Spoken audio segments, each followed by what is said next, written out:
On parle du bachelor universitaire de technologie qui va prendre la place du DUT et des licences professionnelles puisque c'est un cursus complet qui va se dérouler sur 3 ans. Cette évolution, elle correspond à une tendance de fond. D'abord, c'était un souhait des IUT que de voir évoluer ce diplôme. La sortie à Bac+2 était quasiment généralisée. On avait 90% de poursuite d'études.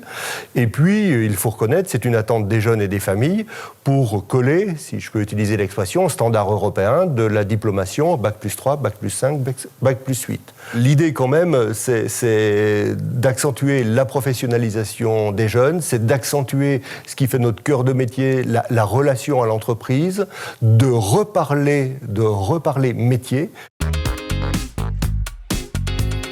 Dès le départ, le BUT, le bachelor, est pensé comme un diplôme à insertion professionnelle, à professionnalisation.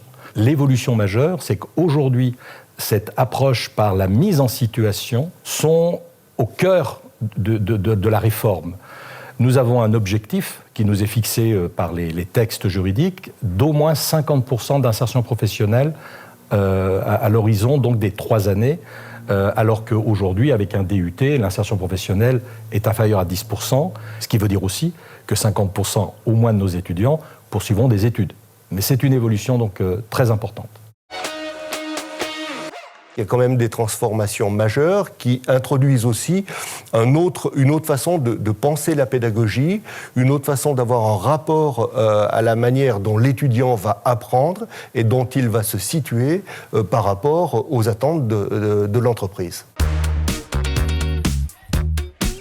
On le sait, la professionnalisation repose bien entendu sur la formation, telle qu'elle va être mise en place par ce que l'on appelle l'approche par les compétences, tend vers cette professionnalisation, et la période d'insertion dans les entreprises par le biais des stages passe de l'ordre de 10 à 12 semaines dans la situation du DUT, on va être à 24 à 26 semaines dans le cadre du BUT.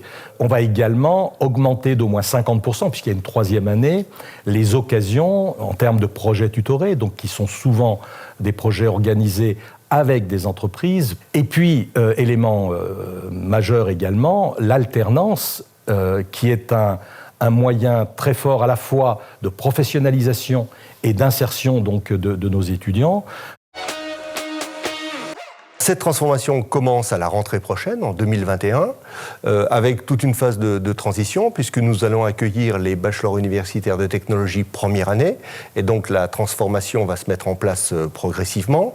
Mais il faut quand même souligner que ce bachelor va prendre la place des DUT qui se déroulaient en 2 ans, et des licences professionnelles que nous avions dans nos 2 IUT de façon très importante, et qui était un continuum presque naturel, mais qui n'était pas officialisé.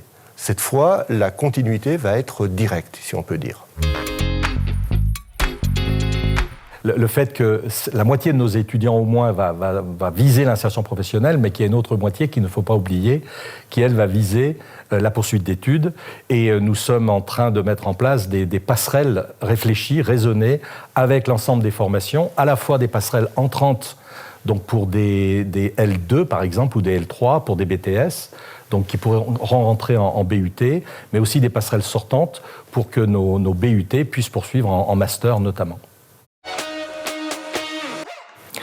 Je dirais que c'est même un mix gagnant pour tous les acteurs. Pour les entreprises qui déjà nous accompagnent sur nos DUT et nos licences professionnelles. Pour les étudiants qui, aujourd'hui, ont peur souvent de sauter le pas entre les études et le monde de l'entreprise.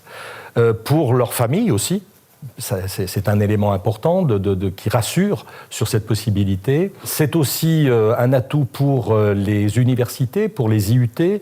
On a la chance à l'Université Savoie-Mont-Blanc d'être en étroite collaboration avec le Club des entreprises.